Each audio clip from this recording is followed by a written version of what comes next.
मेरे साथ निकाल सकते हैं यिर्मयाह की किताब उसका 32वां अध्याय।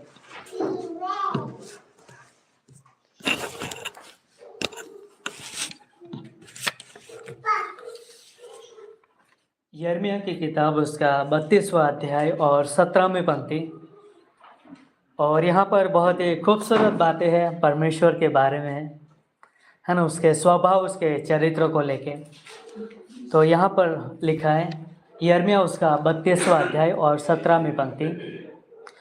हे प्रभु यहोवा, तूने बड़े सामर्थ और बढ़ाई हुई भुजा से आकाश और पृथ्वी को बनाया है, तेरे लिए कोई काम कठिन नहीं है।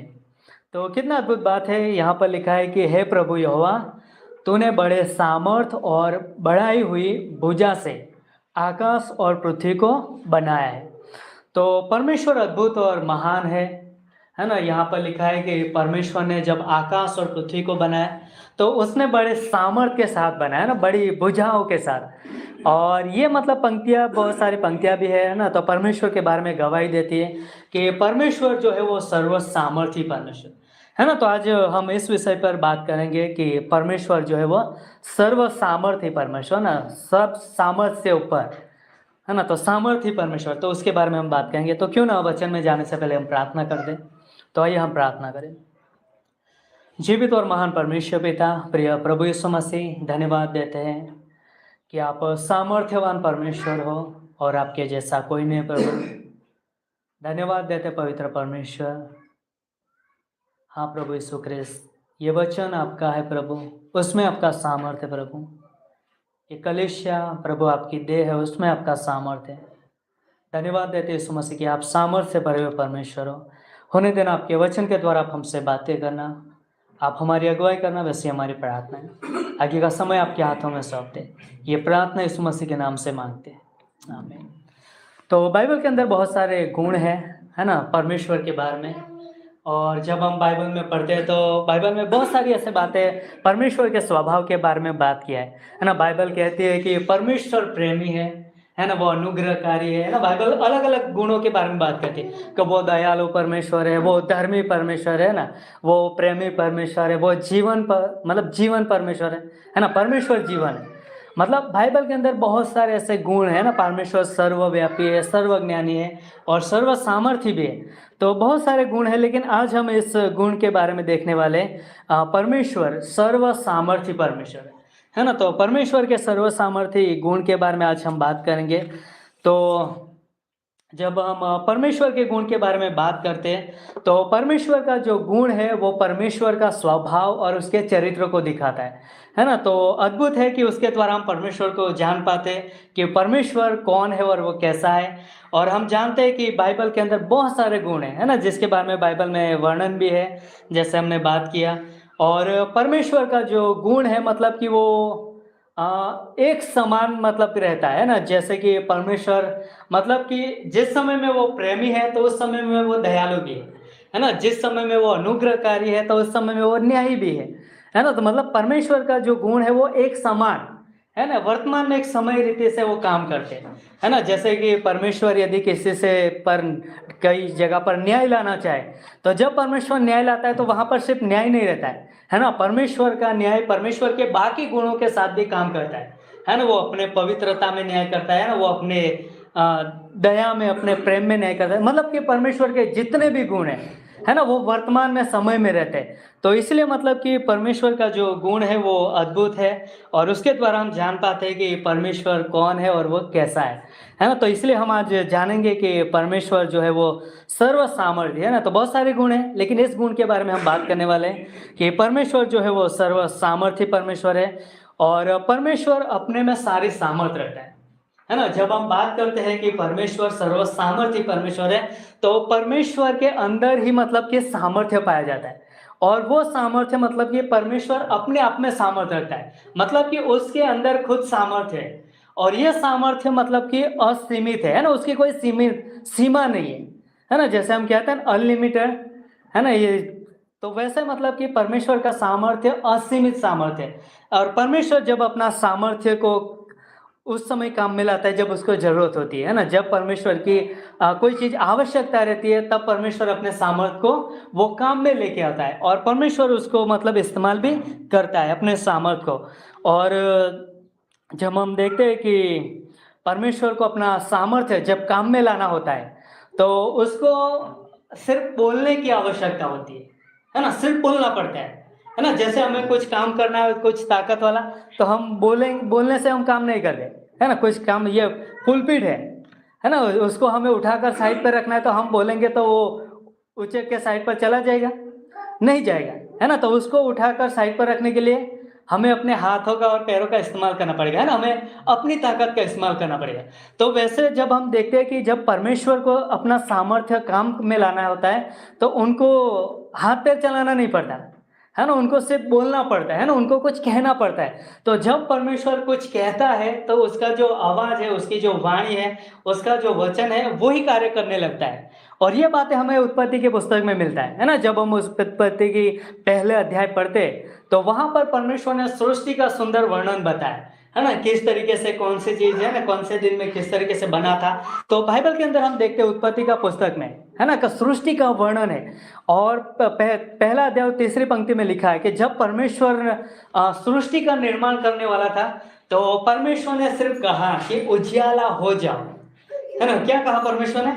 उजियाला हो जाओ, और उजियाला हो गया है ना। तो परमेश्वर ने कहा कि उजियाला हो जाओ तो उजियाला हो गया है ना। तो कहने का मतलब ये था कि परमेश्वर को कुछ करना रहता है ना, या तो कुछ काम करना रहता है तो उसको सिर्फ बोलने की जरूरत है ना, जैसा वो बोलेगा वैसा हो ही जाता है। और हम देखते हैं उस घटना को है ना, उत्पत्ति उसका पहले अध्याय में कि परमेश्वर ने कहा कि आकाश हो जाओ तो आकाश हो गया है ना। परमेश्वर ने कहा कि पृथ्वी बन जाए, पृथ्वी बन गई है ना। परमेश्वर ने जैसे भी कहा है ना, सूरज चांद तारे गण बन जाए तो बन गए है ना। परमेश्वर ने कहा कि नदी पहाड़ है ना, समुंदर ये सब चीजें बन जाओ तो वैसा ही हो गया है ना। मतलब उसका कुछ उलट पर नहीं होगा। तो परमेश्वर ने जैसा बोला वैसा ही हुआ है ना। जैसा परमेश्वर ने पेड़ पौधे बोला कहा वैसा ही पेड़ पौधे भी हो गए है ना। परमेश्वर ने कहा कि पशु पंछी प्राणी उत्पन्न हो, वैसा ही हो गया। मतलब कि परमेश्वर जैसा बोलता है वैसा हो जाता है। तो परमेश्वर के अंदर सामर्थ है और उस सामर्थ को जब परमेश्वर काम में लाता है तो उसके सिर्फ बोलने की आवश्यकता होती है ना। तो ये मतलब क्या चीजें बताती है कि परमेश्वर जो है वो सर्व सामर्थी परमेश्वर है ना, पूरा सामर्थ से भरा हुआ परमेश्वर है और वो सबसे ऊपर है और उसका अंदर पूरा सामर्थ भरा पड़ा है और परमेश्वर अपना सामर्थ को वो काम में लाता है। और कितना अद्भुत बात है कि ये हमारे लिए कितनी बड़ी आशा है कि हमारे पास एक ऐसा परमेश्वर है ना जो सामर्थ्य से भरा हुआ परमेश्वर है ना, वो सामर्थ्यवान परमेश्वर है। और बाइबल में हम देखते हैं कि उसने जो कुछ भी बनाया है ना उसके सामर्थ्य के द्वारा बनाया गया। उसने आकाश पृथ्वी बनाया तो उसमें उसका सामर्थ्य ने काम किया है ना। उसने जो कुछ भी बनाया उसमें परमेश्वर का सामर्थ्य लगा है। तो मतलब परमेश्वर को सिर्फ बोला है और सारी चीजें हो गई है। तो ये परमेश्वर का सामर्थ्य से भरा हुआ काम है। और जब हम इब्रानी उसका तीसरा अध्याय पढ़ते हैं, पहला अध्याय पढ़ते हैं और तीसरी पंक्ति में लिखा है कि परमेश्वर अपने सामर्थ्य के द्वारा है ना पृथ्वी को संभालता है। तो परमेश्वर अपने सामर्थ्य के द्वारा पृथ्वी को संभालता है। तो अय्यूब उसका 26वां अध्याय और 7वीं पंक्ति में लिखा है कि पृथ्वी के नीचे कोई भी धरी नहीं है ना, पृथ्वी के नीचे कोई भी नींव नहीं है ना। पृथ्वी एक अंतरिक्ष में लटकी हुई है और बाइबल ऐसे कहती है कि परमेश्वर अपने वचन के द्वारा है ना, अपने वचन के सामर्थ्य के द्वारा उसको क्या करता है, संभाल के रखता है। तो सोचो कि पृथ्वी के नीचे कोई भी नींव नहीं है और वो अंतरिक्ष में लटकी हुई है और परमेश्वर उस पृथ्वी को क्या कर रहा है, अपने वचन के सामर्थ्य के द्वारा उसको संभाल के रखता है। तो ये कितना अद्भुत सामर्थ्य है परमेश्वर का। तो ये सामर्थ्य से भरा हुआ काम है ना सिर्फ और सिर्फ परमेश्वर कर सकता है ना, याहवे परमेश्वर। तो कितना अद्भुत बात है। और इसलिए बाइबल में उससे परमेश्वर का नाम दिया है ना, उसका परमेश्वर का नाम, परमेश्वर का इब्रानी नाम है ना परमेश्वर का। और कहा गया है कि एलोहिम है ना, परमेश्वर को एलोहिम कहा गया। मतलब कि उस नाम का अर्थ ऐसा होता है कि मतलब सामर्थ्य या तो बलवंत है ना, या तो बलवान है ना। एलोहिम मतलब कि सामर्थ्य या तो बलवान, मतलब कि शक्तिशाली या तो पराक्रमी, है ना, सर्वोच्च परमेश्वर। और ये जो नाम है परमेश्वर का एलोहिम, इब्रानी भाषा में मतलब परमेश्वर है ना, हिंदी में हम परमेश्वर कहते हैं, लेकिन इब्रानी भाषा में उसको एलोहिम कहते हैं। तो ये नाम परमेश्वर का सृष्टि की रचना को लेके है कि परमेश्वर ने कैसे आकाश और पृथ्वी को बनाया, और जो कुछ भी परमेश्वर ने बनाया, तो ये सारी चीजें सामर्थ्य से भरे हुए काम को दर्शाती है कि उसके पीछे परमेश्वर का सामर्थ्य कैसा कार्य करता है ना। तो उसी सामर्थ्य को लेके परमेश्वर का नाम है एलोहिम, है ना। तो कितना अद्भुत बात है कि परमेश्वर जो सामर्थ्यवान परमेश्वर है और उसका नाम भी एलोहिम, है ना। परमेश्वर मतलब कि सामर्थ्य या तो बलवान। तो कितना अद्भुत बात है कि परमेश्वर ने आकाश और पृथ्वी को बनाया और उसके अंदर जो कुछ भी है ना, सारी चीजें परमेश्वर ने बनाया है। तो ये परमेश्वर का अद्भुत सामर्थ्य है, क्योंकि परमेश्वर सामर्थ्य है और इसलिए वो सामर्थ्य से भरे हुए काम भी करता है। तो अद्भुत बात है। तो हम देखते हैं कि जब परमेश्वर ने आकाश और पृथ्वी को बनाया और उसके अंदर जो कुछ भी चीजें बनाई, तो ये जो सामर्थ्य परमेश्वर ने अपने सामर्थ्य से सारी चीजों को बनाया था, तो ये सारी सृष्टि भी परमेश्वर के सामर्थ्य गवाह देती है ना। मतलब परमेश्वर के सामर्थ्य को एकदम प्रकाशन देती है कि सच में उस ये बनी हुई चीजों के पीछे परमेश्वर का सामर्थ्य है। जैसे हम देखते हैं कि गेहूं का दाना, है ना, तो गेहूं का दाना जब और उसमें से जड़ें निकलती है और पौधा निकलता है ना, वो एक बड़ा छोड़ भी होता है ना, पौधा भी होता है, उसके ऊपर और सारे गेहूं के दाने भी लगते हैं। तो ये कितना सामर्थ्य बड़ा हुआ काम है ना, कि ये सृष्टि भी परमेश्वर के सामर्थ्य की गवाह देता है ना। जैसे कि अंडा देखते हैं हम, अंडे में ऑयल रहता है, लेकिन उसके अंदर हम देखते हैं कि परमेश्वर उस अंडे के अंदर कैसे मुर्गी की रचना करता है ना, चांच लेके आता है, आंख लेके आता है, पंख लेके आता है ना। ये सामर्थ्य से भरा हुआ काम है ना। उसके अंदर कोई ढाई नहीं है ना, उसके अंदर कोई ऐसा मशीन नहीं है। लेकिन जैसे हम देखते हैं कि कोई चीज है ना, एक रुपये का सिक्का है ना, उसको कॉइन है ना, उसको जब छापना होता है तो जैसा उसका ढाई होगा वैसा ही वो निकलेगा, है ना, वैसा ही उसका आकार दिया जाएगा। लेकिन अंडे के अंदर क्या ऐसा है कि वो चांच होते हैं, पंख होते हैं, पैर होते हैं, आंखें होती है ना। ये परमेश्वर का सामर्थ्य दिखाता है। तो सृष्टि भी क्या दर्शाती है ना, कि उसके पीछे परमेश्वर का सामर्थ्य, मतलब दिखाई नहीं देता लेकिन उसके पीछे परमेश्वर का सामर्थ्य है, क्योंकि ये सृष्टि की रचना किसने किया है? परमेश्वर ने, है ना। परमेश्वर ने मनुष्य को भी अपने समान, अपने स्वरूप में बनाया, है ना। जब हम देखते हैं कि माँ के गर्भ में, है ना, बच्चा भी जन्मता है, तो कितना सुंदर रीति से उसका भी रचना होती है ना, आंखें, हाथ, पैर, है ना, सब कुछ चीजें, है ना, हड्डियां, नसें, है ना। तो ये परमेश्वर का अद्भुत सामर्थ्य है। तो ये परमेश्वर का सामर्थ्य अद्भुत है, क्योंकि परमेश्वर कौन है? सामर्थ्य परमेश्वर, और इसलिए परमेश्वर सामर्थ्य से भरे हुए काम भी करता है। तो सृष्टि भी परमेश्वर के चरित्र को प्रकट करती है ना, उसके सामर्थ्य चरित्र को दिखाती है कि परमेश्वर सामर्थ्य है। तो परमेश्वर सामर्थ्यवान परमेश्वर है, और इसलिए सारा जो सामर्थ्य है ना, वो परमेश्वर से निकलता है ना। तो परमेश्वर सामर्थ्यवान परमेश्वर है, और सारा सामर्थ्य किस में से निकलता है? परमेश्वर में से निकलता है ना। इसलिए उसके द्वारा सारी चीजें जीवित रहती है, क्योंकि उसके द्वारा सामर्थ्य निकलता है। जैसे कि हम देखते हैं कि बल्ब रहता है ना, ये लाइट्स होती है, तो उसके पीछे किसका सामर्थ्य है ना? उसके पीछे हम देखें तो बिजली है ना, उसका सामर्थ्य है। जब तक वो नहीं होगी तब तक वो लाइट, है ना, रोशनी नहीं देगा, है ना। उसी प्रकार, है ना, सृष्टि के पीछे भी परमेश्वर का सामर्थ्य है ना। तो अद्भुत तरीके से परमेश्वर का सामर्थ्य है, और सृष्टि की हर एक चीजों में हमको देखने को मिलता है। तो परमेश्वर सामर्थ्यवान परमेश्वर है, और इसलिए कोई भी ऐसा काम नहीं है जो परमेश्वर से न हो सके, है ना, क्योंकि परमेश्वर सामर्थ्य और सबके ऊपर, है ना, सब वही सामर्थ्यवान परमेश्वर है, और उसी में से सारा सामर्थ्य निकलता है। तो परमेश्वर सर्व सामर्थ्य परमेश्वर है, और इसलिए मतलब कि सारा जो सामर्थ्य है वो उसी में से ही निकलता है ना। तो इसलिए मतलब कि परमेश्वर के लिए कोई काम कठिन नहीं है ना। इसलिए बाइबल में हम कई बार वचन, बहुत सारे वचन हमें देखने को मिलता है ना।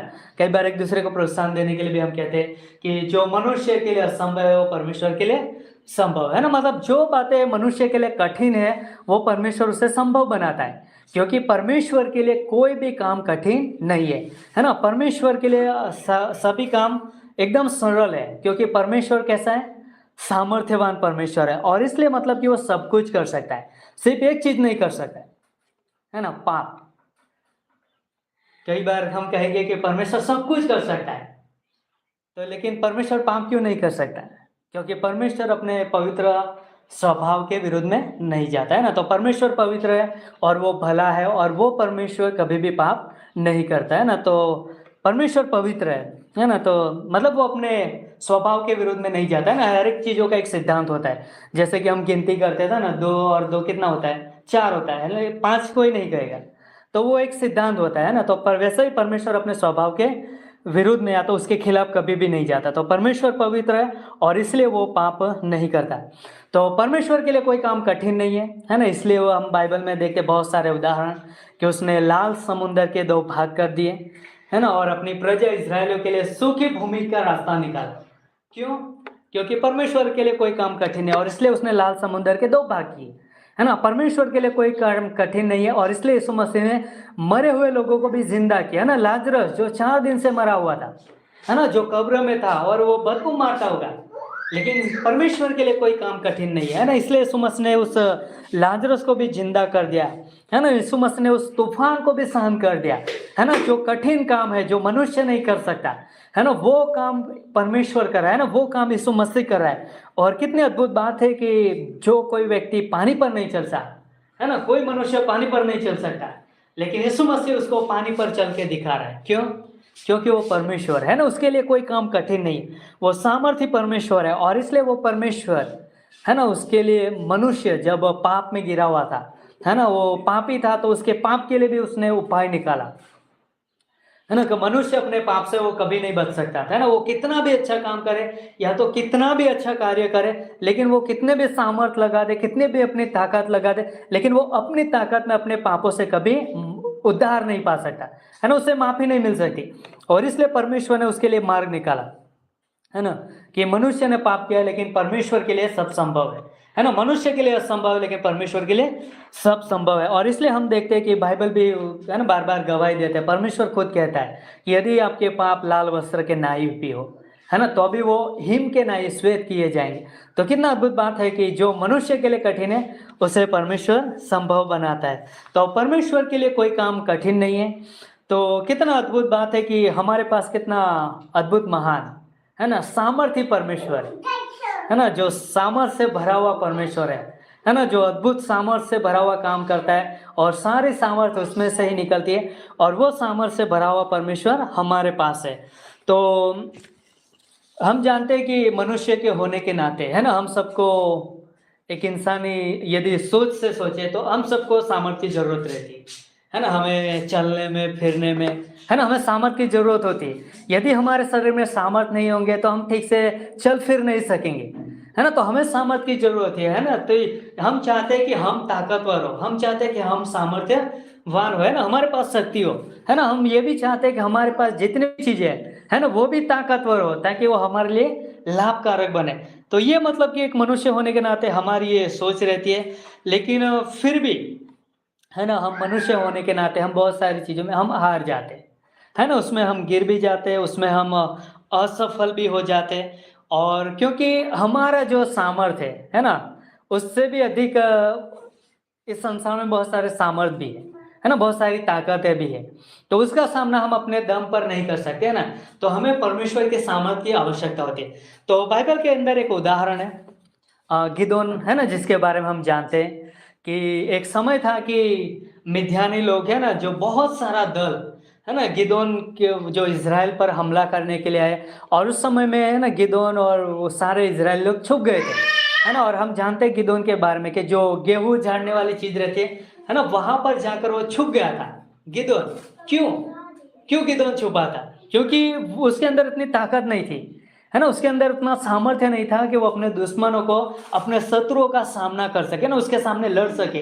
क्योंकि दुश्मन भी बहुत सारे है ना, अनगिनत। यदि आप पढ़ोगे तो लिखा है बहुत सारे दुश्मन आए थे, अनगिनत लोग। तो ये मतलब कि गिदोन के बारे में जब बात करते हैं तो गिदोन कहता है कि है ना हमारा कुल छोटा है ना, हमारा में इतना ताकत नहीं, मतलब इसकी वजह से वो लोग छुप गए है ना, क्योंकि उतनी ताकत उन लोगों को नहीं थी। लेकिन हम देखते हैं कि परमेश्वर है ना, याहवे परमेश्वर है ना, प्रभु यीशु मसीह वहां पर आते हैं और गिदोन से क्या कहता है कि हे सुरवीर सुरमा है ना, उसको ये नाम दिया गया। सोचो कि गिदोन डर के मारे घबराया हुआ, वो छुपा हुआ है, लेकिन जब परमेश्वर उसे दर्शन देता है, परमेश्वर जब उसे बातें करता है, तो परमेश्वर कहता है कि हे सूरवीर सूरमा, है ना, ये एक मतलब सामर्थ से भरा, एक पराक्रम से भरा हुआ नाम से परमेश्वर उसे पुकारता है ना। तो ये डरा हुआ है, लेकिन परमेश्वर से कैसे पुकार रहे हैं? तो यहाँ पर हम देखते हैं कि परमेश्वर उनकी सहायता करने के लिए आए, और परमेश्वर कहता है कि भले गिदोन के पास ताकत नहीं है, लेकिन गिदोन के साथ मैं उपस्थित रहूंगा, है ना। गिदोन को मैं अपने सामर्थ दूंगा और मेरे द्वारा मैं उसको विजय दिलवाऊंगा। और कितना अद्भुत बात है कि परमेश्वर उसे, है ना, एक पराक्रमी योद्धा के नाम से उसे पुकारता है, और गिदोन के लिए एक स्वर्गीय सामर्थ उपलब्ध था, है ना, गिदोन की सहायता करने के लिए। और जब हम कहानी में आगे बढ़ते हैं, है ना, जो गिदोन डरपोक था, जो छुपता था, है ना, वो गिदोन 300 लोगों के लिए, लोगों को लेके, है ना, वो कहाँ पर गया? वो मिद्यानों के, अपने दुश्मनों के सामने लड़ाई करने के लिए। और वहाँ पर उनको लड़ाई भी करना नहीं पड़ा, लेकिन परमेश्वर ने उसको अद्भुत तरीके से जीत दिलाई। और कहा गया है कि 1,35,000 लोगों को परमेश्वर ने एक हरा दिया। तो सोचो कितना अद्भुत है कि परमेश्वर सामर्थी है ना, इसलिए वो अपने लोगों के लिए, है ना, वो सामर्थ उपलब्ध कराते हैं ना, उसकी सहायता करने के लिए और उसको मदद करने के लिए। तो अद्भुत बात है कि हमारे पास अद्भुत सामर्थ्य परमेश्वर है ना। तो बहुत सारी चीज़ें हैं जिसका सामना हम अपनी सामर्थ्य से नहीं कर सकते, है ना, क्योंकि हम मनुष्य होने के नाते हम बहुत कमज़ोर है ना, क्योंकि हमारे सामने ऐसी ताकतें भी होती है ना। तूफान आएगा, क्या हम तूफान का सामना कर सकेंगे? नहीं कर सकेंगे, है ना, क्योंकि हमारे में उतनी ताकत नहीं है ना। तो यदि कोई ऐसे बीमारी से भी पीड़ित है, तो वो अपनी बीमारी से भी मतलब वो अपने आप को ठीक नहीं कर सकते, है ना। जैसे बाइबल में भी, है ना, जन्म से अंधे व्यक्ति थे, है ना, जन्म से लंगड़े व्यक्ति थे, वो अपने सामर्थ्य से वो अपने आप को भी ठीक नहीं कर सकते, है ना। मतलब कि उनको ऐसे व्यक्ति की जरूरत है जो उससे भी बढ़कर सामर्थ्यवान हो, है ना, जो उसकी सहायता कर सके। और अद्भुत बात है कि परमेश्वर, है ना, सामर्थ्यवान परमेश्वर है, और वो अपने लोगों के लिए सहायता देने के लिए हमेशा तैयार रहता है। तो बहुत सारी चीज़ें हैं जिसकी वजह से हम हार मान लेते हैं ना। गिदोन जो परमेश्वर का व्यक्ति है ना, जो परमेश्वर याहवे परमेश्वर पर विश्वास करता है ना, ये इजरायली व्यक्ति है जो विश्वासी व्यक्ति है, परमेश्वर पर विश्वास करता है, तो उसको परमेश्वर के सामर्थ पर भरोसा रखना था, है ना, उसको। लेकिन ये गिदोन क्यों डर गया, क्यों छुप गया, है ना? क्योंकि उसने बहुत सारी चीज़ों में, है ना, परमेश्वर के साथ, परमेश्वर को नहीं जानता, है ना, उसके स्वभाव के बारे में, है ना, वो परमेश्वर के वचन को नहीं जानता, उसकी कितना वो सामर्थ्य परमेश्वर है ना, वो चीज़ें नहीं जानता, और उसकी वजह से शायद वो डरता होगा। तो बहुत सारी चीज़ें हैं जिसकी वजह से उसको, है ना, डर या हार का सामना करना पड़ा। तो कुछ चीज़ें हैं, है ना, जो हमें सामर्थ का अनुभव करने से रोकती है, या तो फिर कुछ चीज़ें मतलब कि जो हमें मतलब कि कमज़ोर बनाती है, या तो असफल कर देती है, या तो हरा देती है, या तो दूसरे शब्दों में कहें हमें थका भी दे सकती है, क्योंकि ये सामर्थ्य के अपोजिट है ना, विरोध में है। तो बिना परमेश्वर का जीवन, है ना, जब हम बिना परमेश्वर का जीवन जीते हैं तो हमारे लिए हार निश्चित है ना, क्योंकि सामर्थ्यवान परमेश्वर जो है वो परमेश्वर हमारे साथ नहीं है, तो फिर हम कैसे रहेंगे? हम हार जाएंगे, है ना। सामर्थ्यवान परमेश्वर, उसकी उपस्थिति हमारे साथ नहीं है, और बिना उस परमेश्वर के हम अपना जीवन ऐसे ही जीते तो हमारे लिए हारना निश्चित है ना। इसलिए हम असफल भी हो जाते हैं, क्योंकि हमारे सामने बहुत सारी ऐसी ताकत है ना जो इस संसार में है ना, शैतान है, पुराना स्वभाव है ना, इस संसार की व्यवस्था है ना, जो मतलब कि हमारे विरोध में खड़ी रहती है, और इसलिए हम आसानी से हार जाते हैं। तो बिना परमेश्वर का जीवन हम जिएंगे तो हम हार जाएंगे, है ना। तो ये पहली चीज थी। और दूसरी चीज अविश्वास, है ना। जब हम अविश्वास करते हैं तो हम हार का अनुभव करते हैं ना, असफलता, या तो हम थक जाते हैं, दूसरे शब्दों में कहा जाए तो जैसे कि मत्ती उसका 13वां अध्याय और 58वीं पंक्ति में लिखा है कि यीशु मसीह एक जगह पर बहुत सारे, यीशु मसीह ने कई चमत्कार किए ताकि लोग विश्वास करें ना, परमेश्वर के सामर्थ को जाने। लेकिन वहाँ पर बहुत सारे लोगों ने, मतलब कई सारे लोगों ने वहाँ पर अविश्वास किया, है ना। वहाँ पर मतलब ज़्यादातर लोगों ने, किसी ने वहाँ पर विश्वास नहीं किया, और उसकी वजह से यीशु मसीह वहाँ पर जो सामर्थ के काम करने वाला था वो नहीं किया, है ना। यीशु मसीह कर सकते, लेकिन यीशु मसीह ने सामर्थ के काम वहाँ पर नहीं किए, क्योंकि यीशु मसीह ने थोड़े से ही काम किए, क्योंकि लोग वहाँ पर विश्वास नहीं करते, है ना, वो अपने विश्वास में बने हुए। तो इसकी वजह से परमेश्वर ने वहाँ पर सामर्थ के काम भी नहीं किए। तो अविश्वास है ना, जो हमें परमेश्वर के सामर्थ्य का अनुभव करने से रोक सकते, है ना। तीसरा हम देखें या तो परिस्थितियाँ, है ना, परिस्थितियों की वजह से कई बार, है ना, मानसिक रीति से या तो भावनात्मक रीति से ना कई सारी चीज़ों से सामना करना पड़ता है। तो उसकी वजह से मतलब कि हम परमेश्वर पे न देखते हुए हम अपनी परिस्थितियों की ओर नज़र करते हैं, उसकी वजह से भी हम परमेश्वर के सामर्थ्य का अनुभव नहीं कर पाते, है ना। बीमारियाँ हो सकती है ना, शारीरिक या तो कमजोरी, है ना, हो सकती है। घमंड भी हो सकता है जो परमेश्वर के विरोध में काम करता है ना। तो ये सारी मतलब ऐसी ताकतें हैं जो परमेश्वर के सामर्थ्य का हमें अनुभव करने से रोकती है। और जब परमेश्वर का सामर्थ्य का अनुभव हम करने से रुक जाते हैं तो फिर हम हार का महसूस करते हैं, हम अपने जीवन में थक जाते हैं और हम अपने जीवन में असफल रहते हैं। तो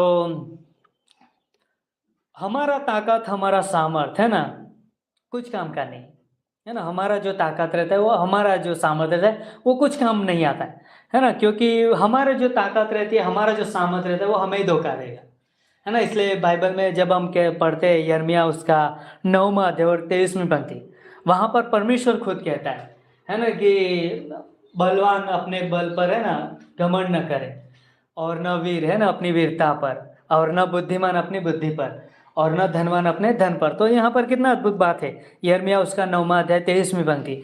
तो वहाँ पर अद्भुत बात लिखी हुई है कि परमेश्वर के वचन के द्वारा कि हमें मतलब कि हमारी जो ताकत है ना, हमारा जो सामर्थ्य है ना, वो हमारे काम में नहीं आता है ना, उससे कुछ लाभ नहीं होने वाला, क्योंकि उसके द्वारा हमें क्या मिलेगा, असफलता मिलेगी, है ना। उसके द्वारा हमारी जो आशाएं होगी वो भी टूट जाएगी, हो सकता है हम गिर जाएंगे, है ना। तो बहुत सारी चीज़ें, तो इसलिए मतलब कि हमारी ताकत परमेश्वर को भी प्रभावित नहीं कर सकती, है ना, क्योंकि परमेश्वर को भी खुश नहीं कर सकते ना हमारी ताकत। तो इसलिए मतलब कि हमें परमेश्वर की ताकत की ज़रूरत रहती है।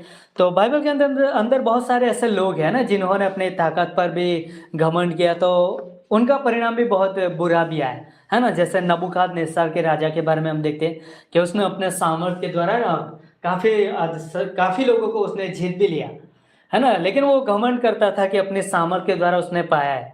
लेकिन परमेश्वर ने क्या किया, है ना, उसको उस स्थान से, है ना, जो महान राजा था, लेकिन परमेश्वर ने वहां से उसको, है ना, एक जानवरों के बीच में भेज दिया, है ना, एक घास खाता हुआ कर दिया। तो परमेश्वर घमंडियों का विरोध भी करता है, लेकिन परमेश्वर चाहता है कि जो लोग निर्बल होते हैं, है ना, जो लोग निर्बल होते हैं मतलब कि जो लोग परमेश्वर के सामर्थ्य की आशा रखते हैं, तो परमेश्वर को ऐसे निर्बल लोगों को, है ना, ऐसे लोगों को पसंद आता है ना उसको इस्तेमाल करने के लिए। क्योंकि जो कोई निर्बल होता है तो परमेश्वर अपनी सामर्थ्य उसे देता है और परमेश्वर उसे अपनी महिमा के लिए इस्तेमाल भी करता है।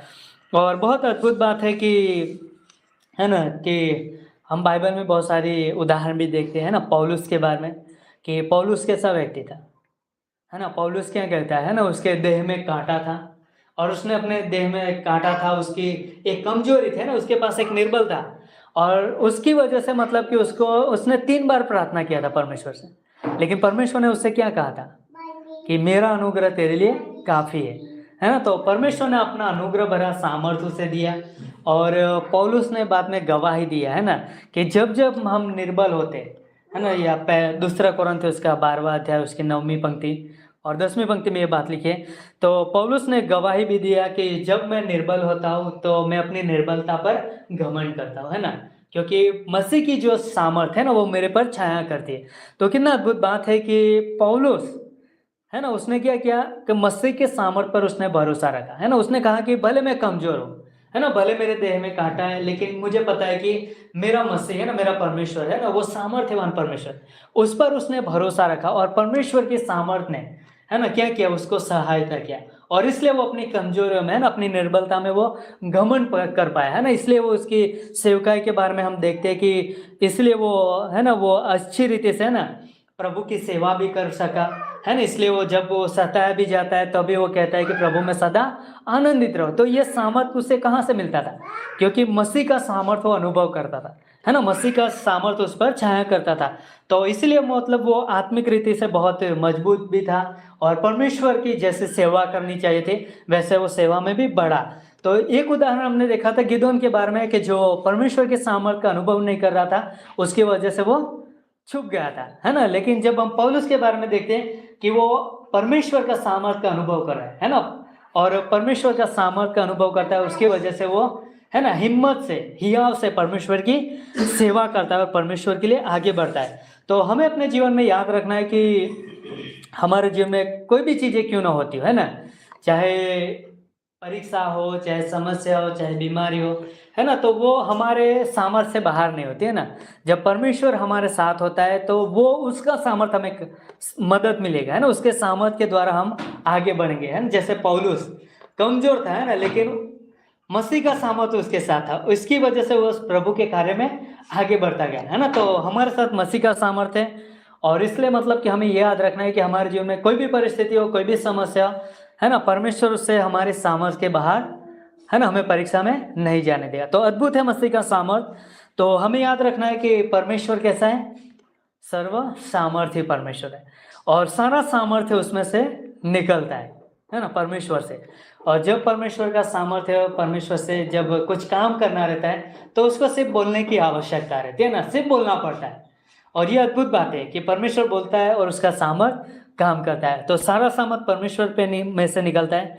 तो परमेश्वर जो है सर्व सामर्थ्य है, और इसलिए कुछ चीज़ें हैं जो सामर्थ्य है ना, तो परमेश्वर की चीज़ें सामर्थ्य है, और वो सामर्थ्य चीज़ें परमेश्वर ने अपने लोगों के लिए, है ना, विश्वासियों के लिए, है ना, उनके लोगों के लिए उपलब्ध किया है ताकि वो भी सामर्थ्य का अनुभव करें। तो परमेश्वर का वचन, है ना, उसमें सामर्थ्य है।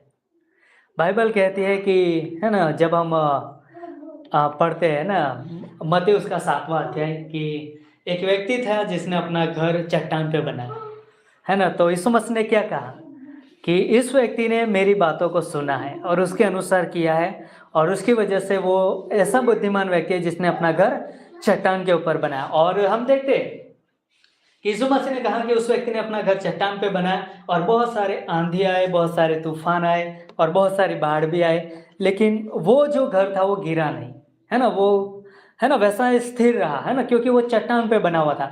और यीशु मसीह ने क्या कहा कि ये इस व्यक्ति ने मेरी बातों के अनुसार किया है ना। तो इसलिए मतलब कि परमेश्वर का वचन जब हम बाइबल में भी पढ़ते हैं तो परमेश्वर का वचन कहता है कि वो सामर्थ्य से भरा हुआ वचन है ना, सामर्थ्य से भरा हुआ वचन है ना। वो एक हथौड़े के समान भी है ना, जो मजबूत घड़ों को भी वो तोड़ता है ना। तो परमेश्वर का वचन के द्वारा हम अपने जीवन को बनाते तो वो मजबूत बनता है ना। परमेश्वर का वचन, बाइबल कहती है कि वो तलवार है ना, तलवार एक सामर्थ्य को दिखाते हैं ना सारी चीज़ों का सामना करने के लिए। तो अद्भुत है कि परमेश्वर का वचन एक सामर्थ्य वचन है। दूसरा है कि परमेश्वर ने विश्वासी को एक पवित्र आत्मा भी दिया है ना, जो सामर्थ्य से भरा हुआ आत्मा है।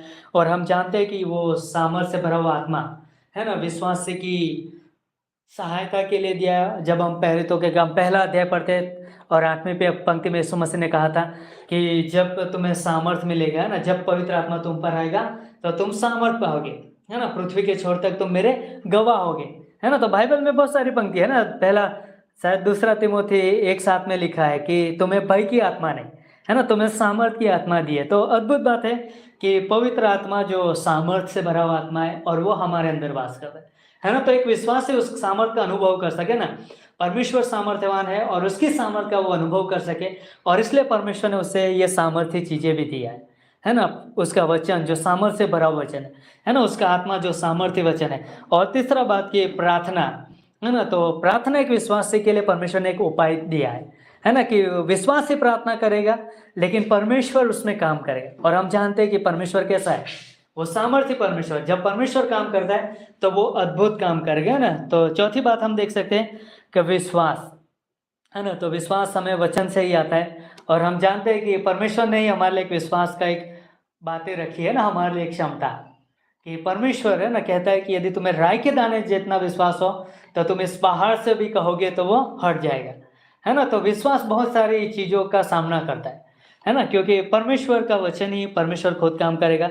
और हम जानते हैं कि ये कलीसिया, है ना, ये कलीसिया जो एक सामर्थ्य को दिखाते हैं ना, ये सामर्थ्य से भरा है, क्योंकि कलीसिया किसकी देह है, यीशु मसीह की देह है ना। तो इसमें मतलब यीशु मसीह का वास है। और हम जानते हैं कि यीशु मसीह ने खुद कहा था ना कि कलीसिया के विरोध में अधोलोक के फाटक प्रबल न होंगे, है ना। तो कितने भी लोग सताव करें, कितने भी लोग कलीसिया के विरोध में उठे, लेकिन कलीसिया को दबा नहीं सकेंगे, है ना, कलीसिया और बढ़ती जाएंगी। क्योंकि उसके अंदर सामर्थ्य है ना, परमेश्वर का सामर्थ्य, और ये यीशु मसीह की देह है। तो अद्भुत बात है। और क्रूस का है ना, क्रूस भी एक सामर्थ्य है। बाइबल कहती है कि नाश होने वालों के लिए तो वो मूर्खता लगता है, लेकिन उद्धार पाने वालों के लिए परमेश्वर का सामर्थ्य है ना। तो क्रूस अद्भुत सामर्थ्य है। क्रूस की कथा कि उसमें अद्भुत यीशु मसीह का सुसमाचार है ना। क्रूस की कथा में यीशु मसीह का बलिदान है ना। तो एक पापी जब क्रूस पर विश्वास करता है ना यीशु मसीह के बलिदान पर, तो वो पापी व्यक्ति अपने न्याय से, अपने सजा से बच जाता है और उसको क्या मिलता है? स्वर्ग मिलता है। तो कितना अद्भुत बात है। तो ये परमेश्वर का अद्भुत सामर्थ्य है ना। वचन, पवित्र आत्मा, प्रार्थना, विश्वास, कलीसिया है ना, क्रूस की कथा, जो परमेश्वर ने विश्वासियों के लिए रखा है ताकि वो परमेश्वर, जो सामर्थ्य परमेश्वर है, उसके सामर्थ्य का वो अनुभव कर सके। तो अद्भुत बातें हैं। तो परमेश्वर सामर्थ्यवान है और हम जानते हैं कि परमेश्वर सामर्थ्यवान है, और उसके लिए उसकी जो भी युक्ति होगी है ना, उसकी जो भी योजनाएं होगी, वो कैसे होगी? सामर्थ्य से भरी हुई होगी है ना। वो कभी विफल नहीं होगी है ना, उसमें कभी हार नहीं होगा है ना। परमेश्वर ने जो दरवाजा खोलने का सोचा है, या तो परमेश्वर जिस दरवाजे को खोलता है ना, तो उसको कोई बंद नहीं कर सकता, क्योंकि परमेश्वर ने खोला है ना, वो सामर्थ्य परमेश्वर है। और जो दरवाजा परमेश्वर बंद करता है ना, तो उसे कोई खोल भी नहीं सकता। तो कितना अद्भुत बात है कि परमेश्वर ने हमारे लिए अद्भुत योजना बनाई है, और वो सामर्थ्य से भरी हुई योजना है ना। इसलिए हम याद रखते हैं कि हम परमेश्वर की योजना में जीते हैं ना, उसकी इच्छा के लिए, ताकि परमेश्वर का कार्य बढ़ता जाए और परमेश्वर को महिमा मिले। और अद्भुत बातें हैं। तो इसलिए हमें याद रखना है कि परमेश्वर जो है वो सामर्थ्यवान परमेश्वर है, और सारा सामर्थ उसमें से निकलता है। और परमेश्वर को कोई भी काम करना है तो कठिन नहीं है ना, सरल है। तो मनुष्य के लिए असंभव चीज़ें, लेकिन परमेश्वर के सारी चीज़ें संभव है। लेकिन हमें विश्वासी होने के नाते हमें परमेश्वर की उपस्थिति में जीना है ना, उसके वचन में, प्रार्थना में, संगति में है ना, वो पवित्र आत्मा की अगुवाई में है ना, उसकी भरपूरिता में, तभी हम उसके सामर्थ्य का अनुभव कर पाएंगे। यदि हम इन सारी चीज़ों में नहीं रहेंगे तो है ना, संसार है ना, जो हमें उसका सामर्थ्य का अनुभव करने नहीं देगा ना। बहुत सारी चीज़ें ना, अविश्वास है, घमंड है ना, बहुत सारी चीज़ें जो हमें परमेश्वर के सामर्थ्य से दूर रखेगी, और हम हारा हुआ और असफल जीवन जिएंगे। तो इसलिए मतलब कि हमें याद रखना है कि परमेश्वर अद्भुत है ना, उस सामर्थ्य से भरी हुई युक्तियाँ भी करता है, और उसका कार्य हमेशा बना रहता है, क्योंकि परमेश्वर कैसा है? सामर्थ्य परमेश्वर। आमीन। तो प्रार्थना करते हैं। जीवित और महान परमेश्वर पिता, धन्यवाद देते हैं यीशु मसीह कि आप सामर्थ्यवान परमेश्वर हो, और इसलिए पिता परमेश्वर आपके क्रूस के अंदर वो सामर्थ्य है जिसके द्वारा प्रभु पापी लोगों के लिए उद्धार का कारण है। आपके सुसमाचार में सामर्थ्य है प्रभु, इसलिए पापी बचाए जाते हैं जब कोई आप पर विश्वास करता है। धन्यवाद देते यीशु मसीह, आपके बलिदान में सामर्थ्य है, आपके लहू में सामर्थ्य है प्रभु, और बहुत सारी चीज़ें प्रभु जिनमें आपका अद्भुत सामर्थ्य काम करता है। धन्यवाद यीशु मसीह कि आप कितने महान और पवित्र हो। धन्यवाद देते आपके स्वभाव के लिए कि उसके द्वारा हम आपको जान पाते, हम आप में बढ़ पाते, और जैसा आप चाहते हो वैसा हम आपको महिमा के लिए आप में आगे बढ़ पाते। धन्यवाद देते यीशु मसीह आपके सामर्थ्य से भरे स्वभाव के लिए। धन्यवाद देते। ये प्रार्थना यीशु मसीह के नाम से मांगते हैं। आमीन।